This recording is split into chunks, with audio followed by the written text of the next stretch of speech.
Samuel Chenze. I'm the digital editor at African Censored, and what that encompasses is I'm in charge of all the content that goes to African Censored platforms, which are primarily online, and I'm also in charge of audience retention and engagement and those metrics that go with it.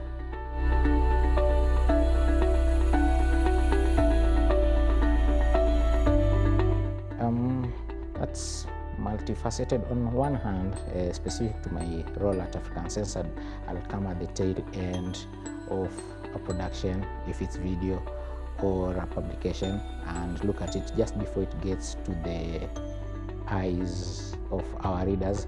So at that bit, I can provide last-minute insight, but I also do get to see lots of stories beforehand, as has been the case during this fellowship by Baraz and the partners.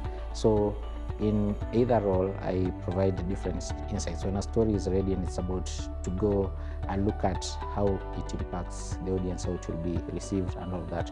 But if I get to see it prior, which happens in a number of cases, then you're able to look at how the numbers relate with the story, particularly for data-driven stories, to avoid the bias that almost goes where you have an overwhelming presence of the numbers and less of the story. It's a story for a reason. Numbers do tell a story, but just not the whole story. So my emphasis is usually on making sure that the story that we come from, the people, is really very well brought out, and that the numbers play like an aid factor in being able to tell that story properly, because it's the story that will impact us, and then the numbers do a very good job of giving us a visual. When you're reading text, you get a mental picture of what's happening here. Say somebody did a story about maternal health care and all of the things that are happening there.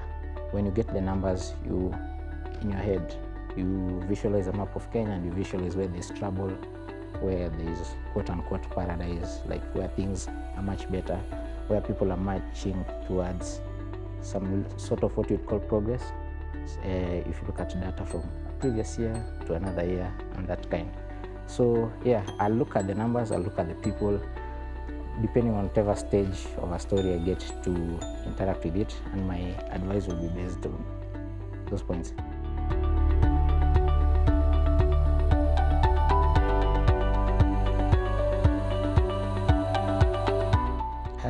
Like I've hinted earlier, just too much focus on the data.